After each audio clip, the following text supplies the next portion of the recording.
Last night I printed out my speech, and then the printer is like all single pages, you know, not front to back, so I have like a dissertation size thing here. Don't worry though, I will not keep you long. For those who know me, I do like to talk, but I have a time limit today, they say.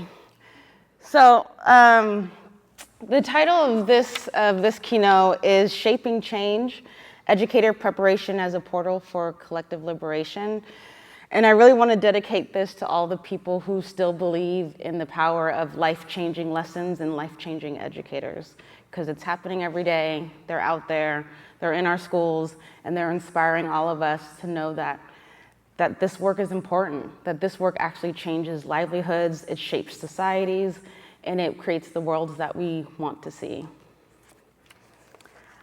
As a English nerd, I used to be an 8th grade English and humanities teacher. Also, as a lover of books, I draw a lot of my perspective on life and the world from literary geniuses.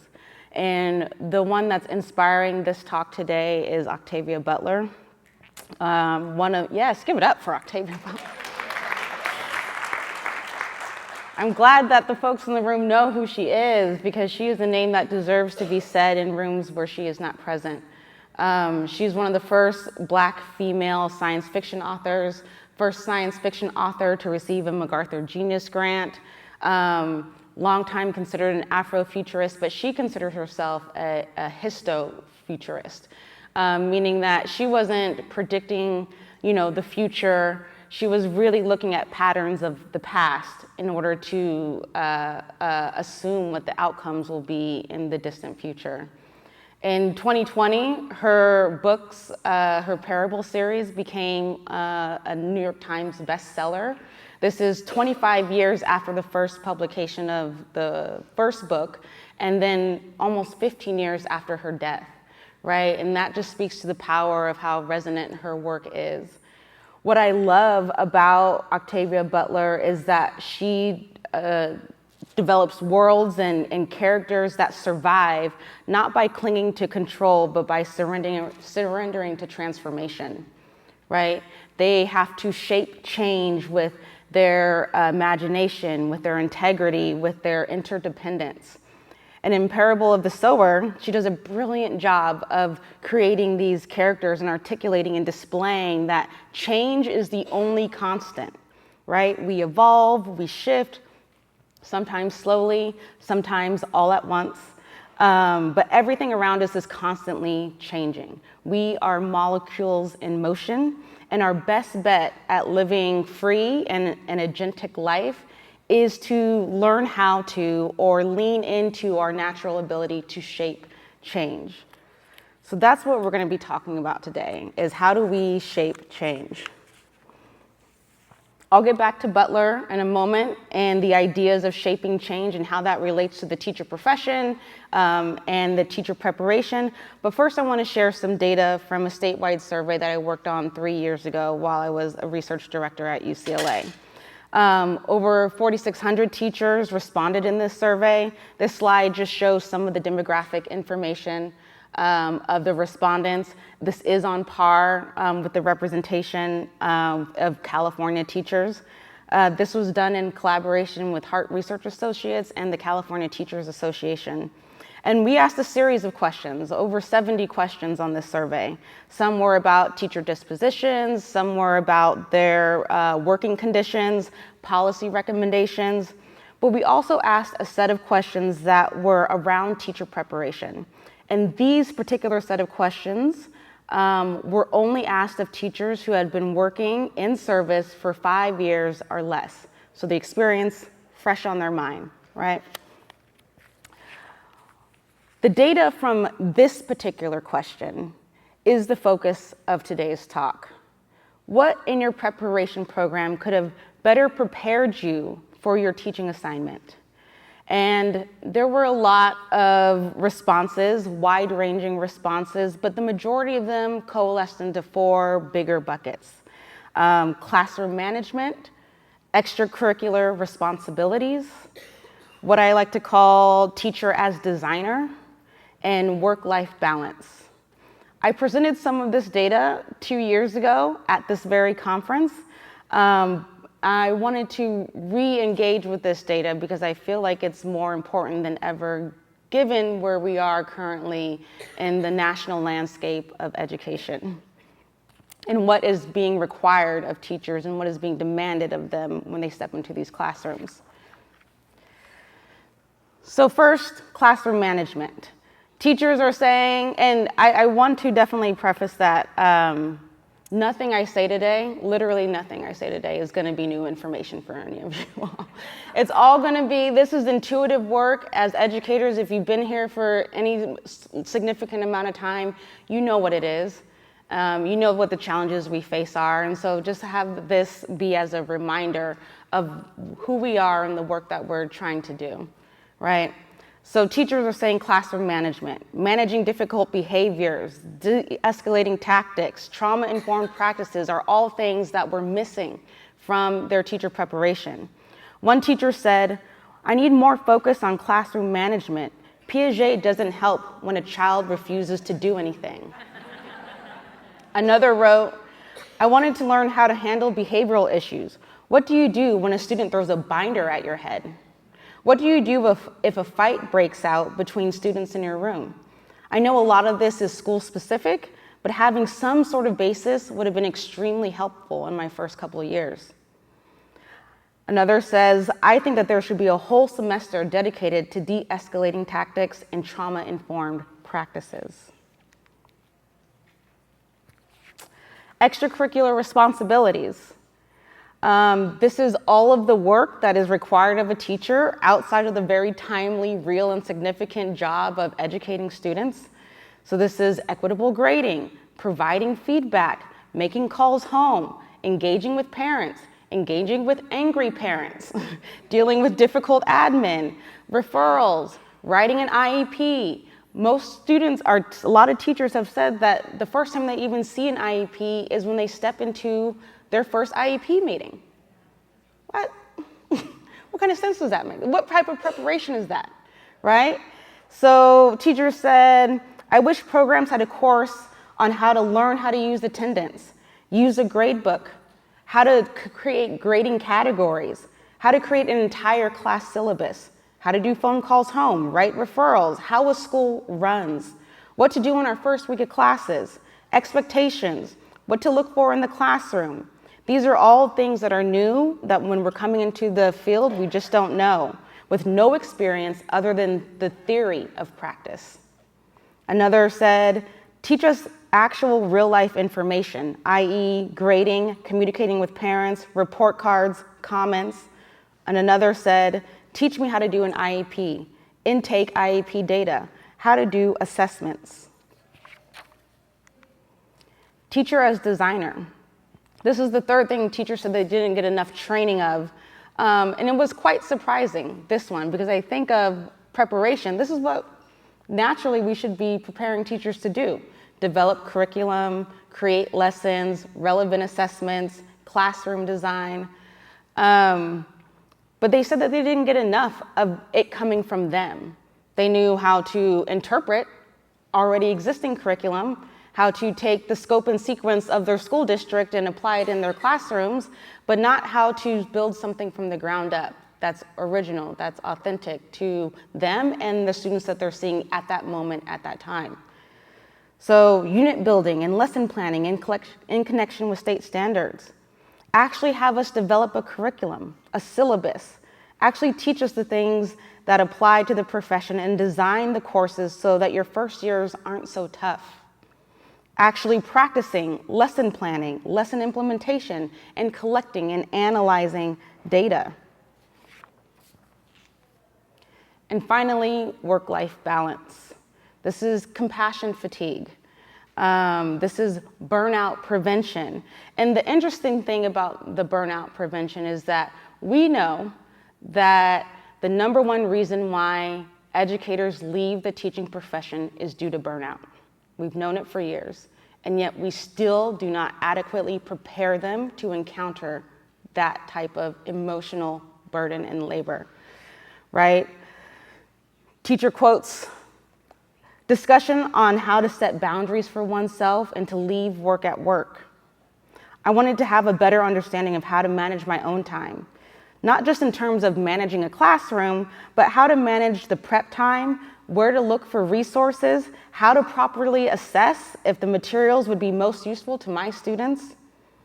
Another said, I wanted more professors and coaches talking about the reality of the profession, rather than the idealized version.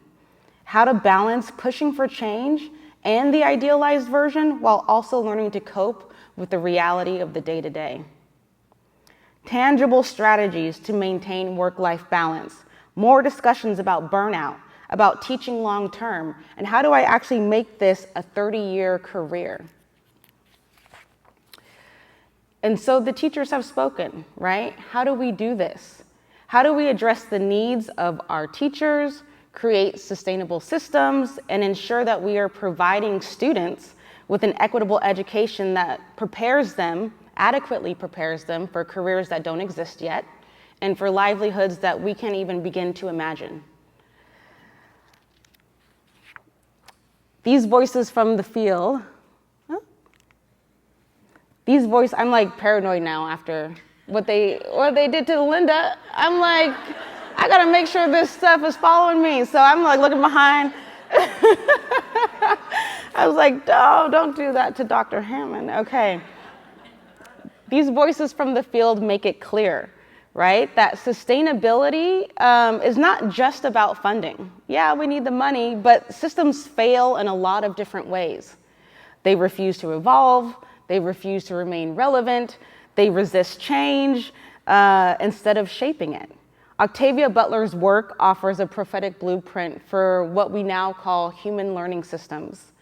Her insistence that the only constant is change is a call that we need to build structures and we need to invest in systems that grow through feedback, connection, and purpose. In human learning systems, they reject rigid, mechanistic models of education in favor of dynamic, human-centered approaches. Right? These type of systems are responsive and adaptive. They attend to the relational and connection, and they foster collective imagination and agency. And so I'm going to go through each of these 3 characteristics and provide some offerings of the ways in which we might work through them in practice.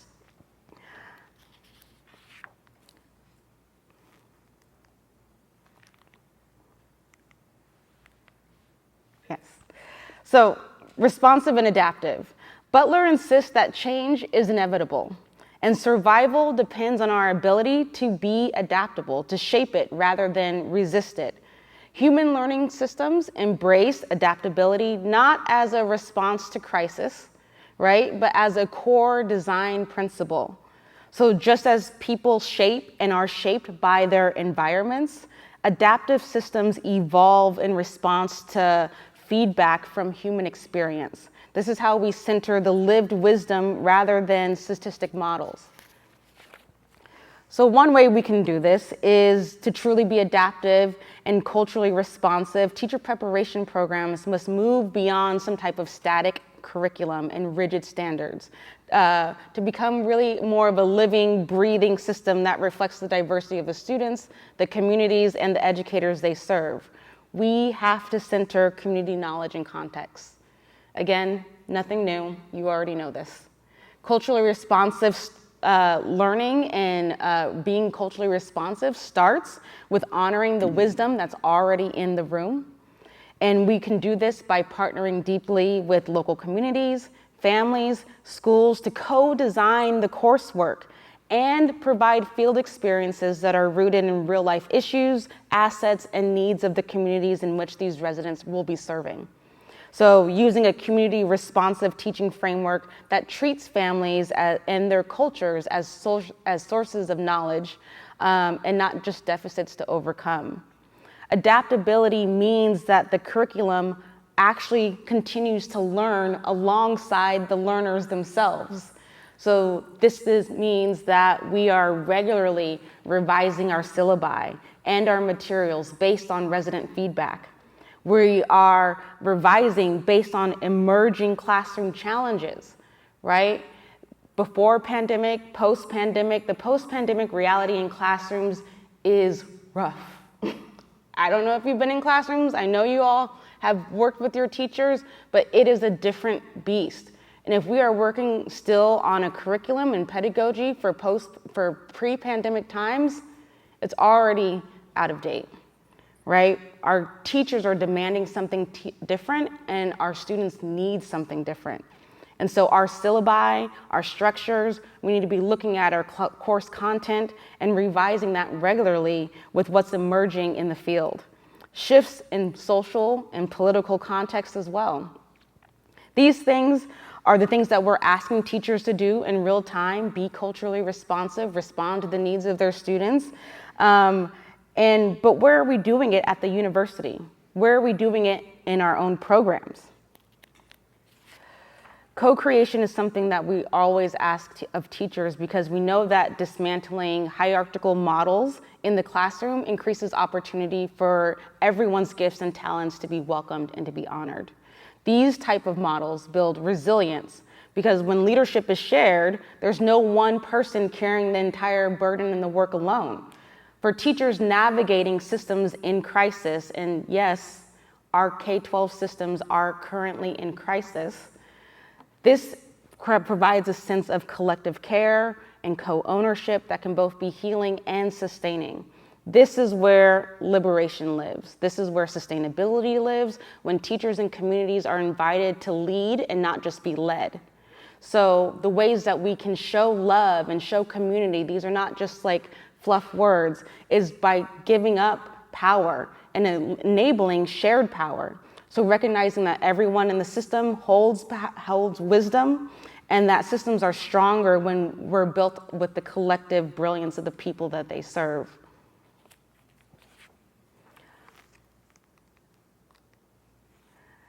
To be adaptive is to be culturally responsive. And culturally responsive teaching isn't a script. It's a skill set of noticing, of responding, of evolving. Prescriptive lesson plans and practical theory, they fail because they don't really adapt to the real life messiness of classrooms.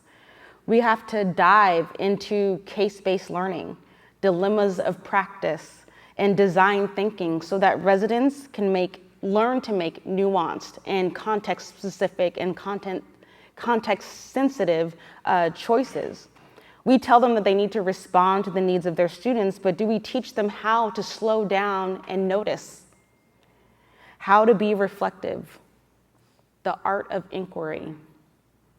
These are pedagogical soft skills that are too often overlooked in our programs. We can't expect teachers, particularly new teachers, to teach what they've never experienced. So how are we modeling, practicing, and embodying adaptive decision-making in our own programs? Reimagine assessment and accountability.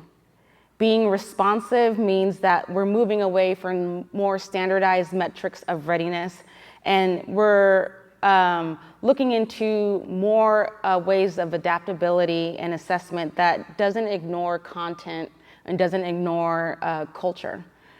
Not content, context and culture.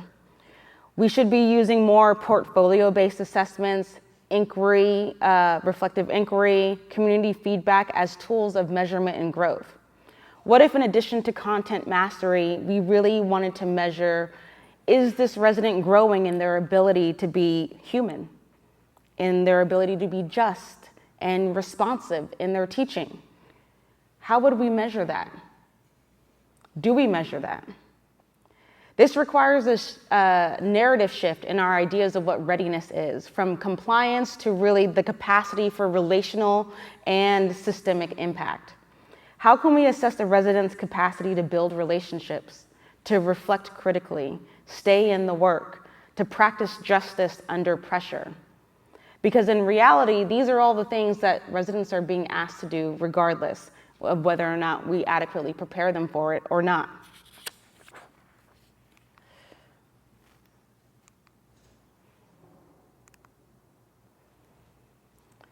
Relational and connected. So human learning systems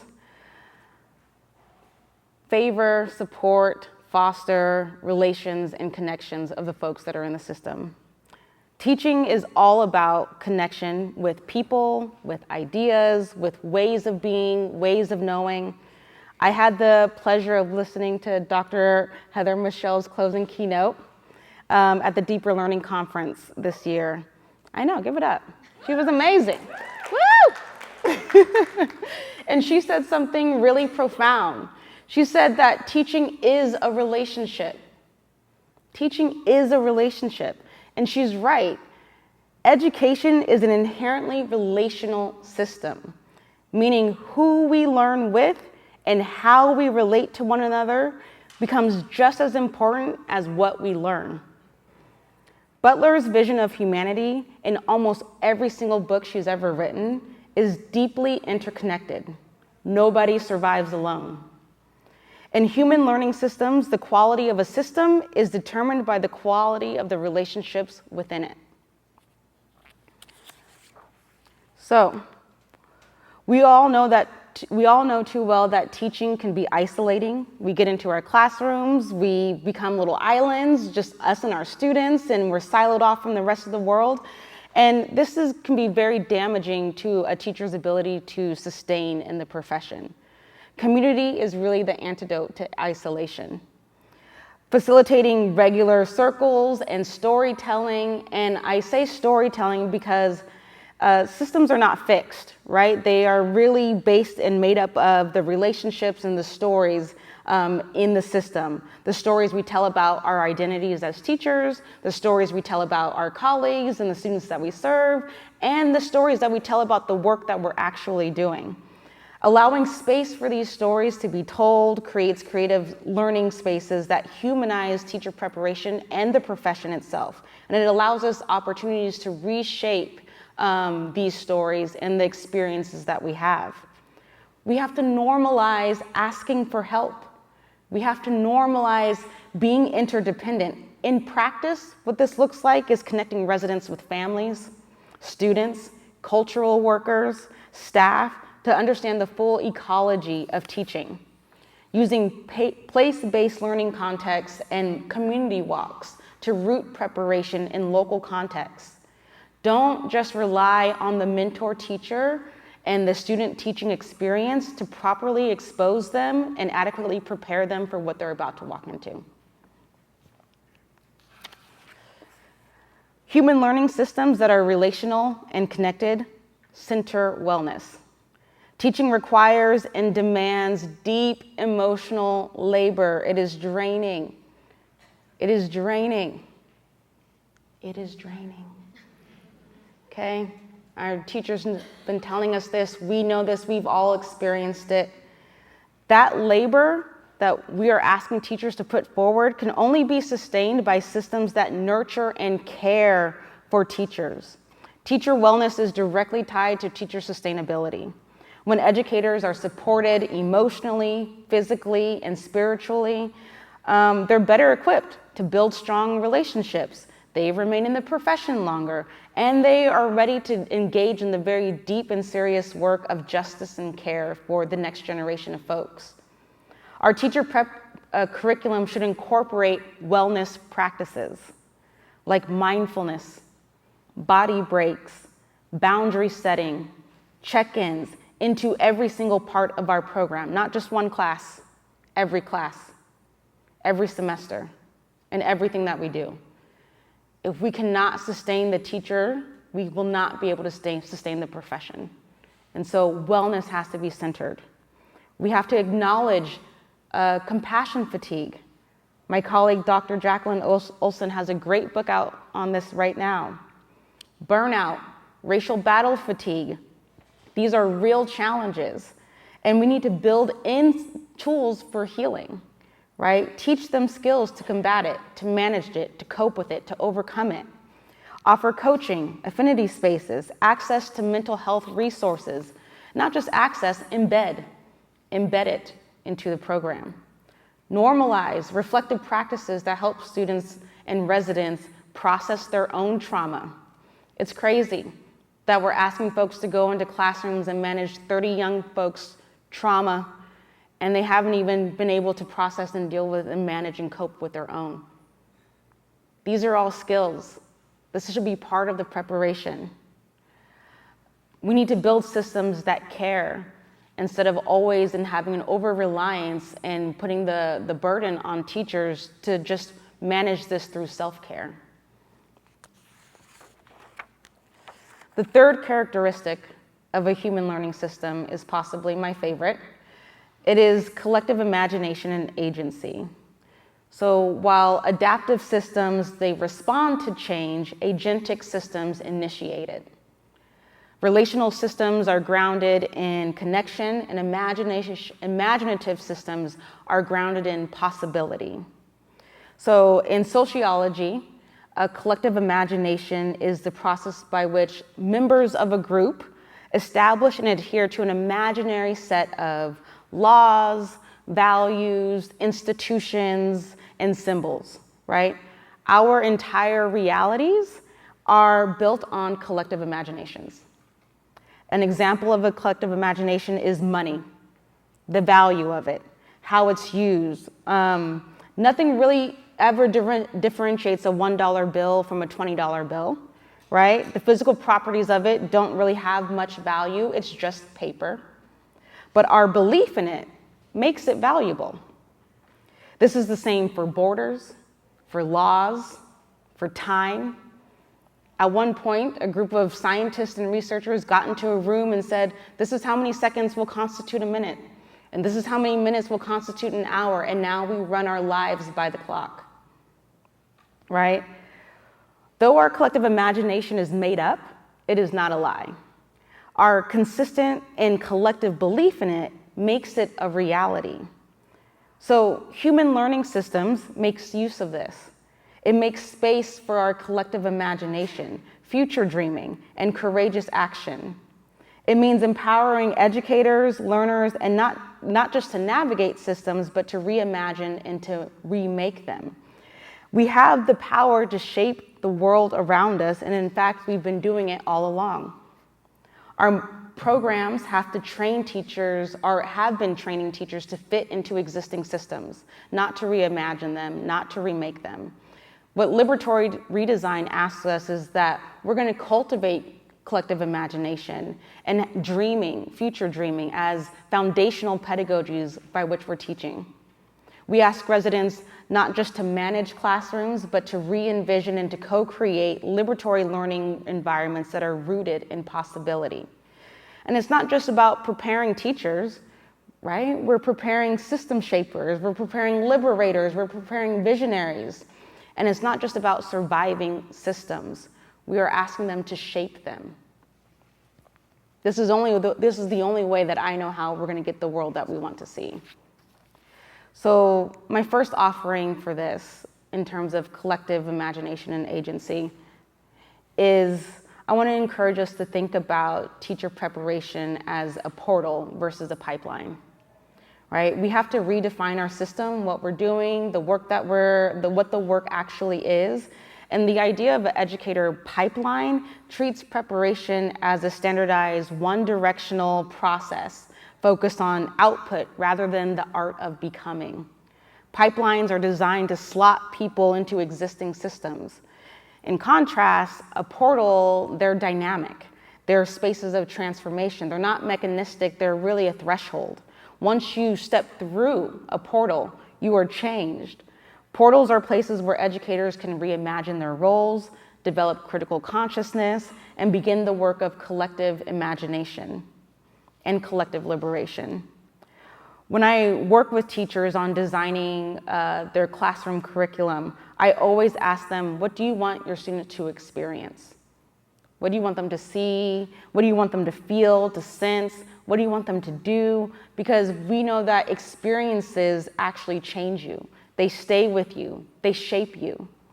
And again, we don't want our teachers to walk away from our preparation program for that vital 1 year, year and a half that we have them, just prepared to survive the system. We want them to have a mindset that they can shape it and that they have the skills and the knowledge to do so. So what do? How do we create space for future dreaming? It has to be a non-negotiable. We gotta embed regular reflective prompts like, what does a liberated classroom look like? What does education look like in a just future? Use speculative design, storytelling, vision boards to help residents imagine schools that don't yet exist. Build in counter-narrative practices that challenge dominant myths of what's possible and also what's professional. Redesign courses and fieldwork so that residents are co-creators of their learning, not just passive participants, we know this. Include resident-led inquiries, curriculum design labs, action research projects that allow students to test, reflect, and refine their liberatory practices. Make room for design sprints, for dream labs that center community wisdom, youth voice, and educator vision. I just want to see a show of hands in the room. How many folks went through, for those who have their teaching credential, how many folks went through a program that centered future dreaming as a design principle? How many folks currently work for a program that center future dreaming as a design principle? Hey, raise it high. People in the room that have their hands raised, go talk to them. Because this needs to be more widespread. We have so much power as educators. We shape the world. I don't need to go into the whole spiel of what we do and how meaningful it is to society because we know that. And so we actually have power in our hands to shape teachers, to shape young folks, to shape communities that we're existing in, the schools, the environment. We are not just beholden to some curriculum that was done 20 years ago. We need to ask these questions. We need to also make sure that students are, residents and teachers are asking themselves these questions of how can I go in here and be a disruptor for good, for change? That also requires them having some type of systems literacy, right? How to become a change maker. We should be offering sessions on systems thinking, on power mapping, on education policy literacy, so that residents actually understand the systems that they're going into, that they're going to be embedded into, and that we're asking them to survive for 20 years plus, right? Not only do they need to know the system, but they need to know ways in which they can shift it and change it from the inside. So framing challenges not as individual failures, but as invitations to redesign and the structures and the mindsets around them. It's our job to position residents as change agents from day one that they step on campus. Not someday in the future when they have more experience, not someday when they become tenured or get nationally board certified, day one, okay? Teacher as designer.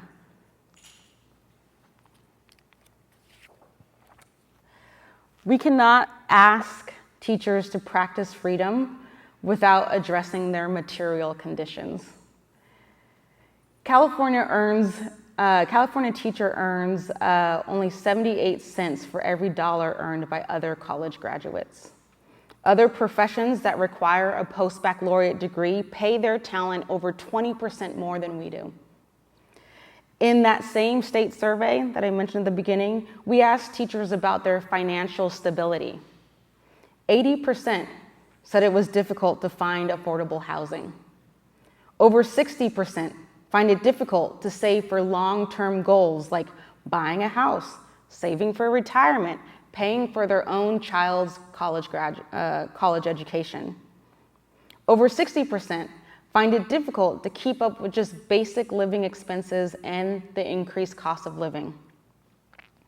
We cannot continue to build the 5th largest economy in the world on the backs of underpaid and overworked teachers. And we definitely can't build a liberated future on one. Right? These teachers are tired, okay? And they're underpaid, right? And I think that this offering is really more for the folks that work at the state level, the ones who decide what and how much the state invests in education. And I'm not gonna sit here and pretend to know exactly how the decisions are made on divvying up the state budget. But what I do know is that California outranks, in terms of economic wealth, outranks every other state by far, right? This means that states like New Jersey, Alaska, Illinois, Wyoming, North Dakota, we make more in our economic economy than they do, yet they still spend more per student than we do. How? California's economy is 1.5 trillion more than Texas, 1.8 trillion more than New York, and yet New York still pays $11,000 more per student than we do. Make it make sense. As the kids say, the math ain't mathin', right? Underfunded schools today will shrink California's economy tomorrow. We know education drives economic mobility, it drives economic growth, and California is home to some of the most innovative companies in the world. But innovation is driven by people, highly skilled, creative, critical thinkers. If we fail to grow our own in this moment and cultivate the next generation of scientists, engineers, entrepreneurs, and problem solvers, we jeopardize our position as a global innovation hub. And it starts with teachers, the profession that cultivates all other professions. And so simply put, we can't afford to not strategically and meaningfully invest in teachers, provide living wages, housing stipends, transportation vouchers, access to mental health services, all of it. When teachers aren't in survival mode, they have the capacity to imagine, to create, and to implement bold liberatory practices. This is basic Maslow's hierarchy, right? Our collective liberation actually depends on us fighting for policies and for funding that make teaching and the profession sustainable. Which leads me to my final offering. I believe, as Paulo Freire and Bell Hooks did, that education can really be a liberatory force. It can contribute to my well-being. It can give me the skills to not only thrive as a learner, but also as an individual and as a member of society and just as a general human being, right? That's what the education can do. I believe it can give me greater access and opportunity to freedom and the skills and the knowledge to practice that freedom in the safe space of a classroom with low stakes with a teacher or an adult who cares about me. Not when I'm 18 and having to pay taxes and it's just me against the world, right? I often think about, and I always say, like, what is the purpose of education? We are committing students to do a 12-year bid in a government-run institution, and for what? For what? A lot of times it's for poor life outcomes. That's what the school-to-prison pipeline is. It's a real thing. We have data that shows that students' engagements for hundreds of thousands of students across the nation, their engagement with the K-12 system actually diminishes their life outcomes. And we're mandating them to be there. So the very basis, the very floor of this is do no harm. And at the best of us and at the high end, we can make sure that education is a liberating force. And I think that in this sense, liberation could be the purpose of education, which means that we would have to make it explicit. The goal isn't just effective teaching, it's emancipatory teaching. And if the system that we're preparing teachers for is broken, then preparation has to be revolutionary.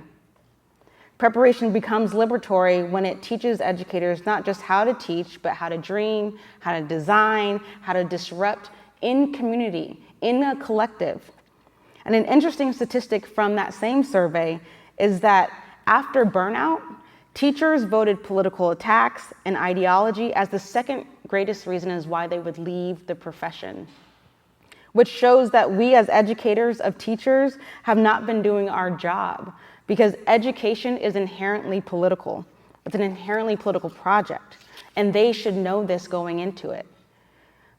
This is throughout history, we have examples of this, right? Native American boarding schools, Brown versus Board, Japanese internment camps. Deciding to teach is deciding to pick up a torch and say that I'm committed to shaping society.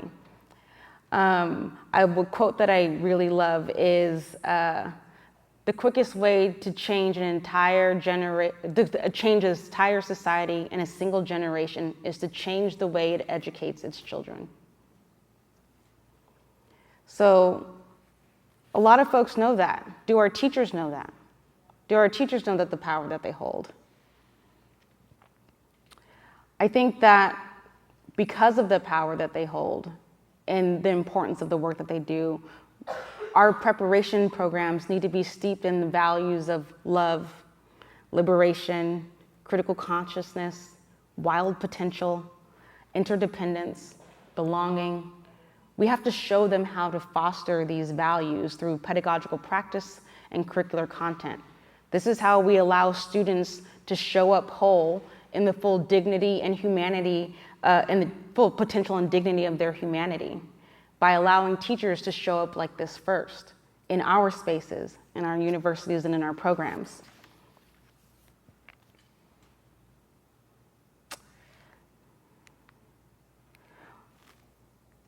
We can't ask educators to be champions of freedom in their classrooms while operating in oppressive conditions themselves.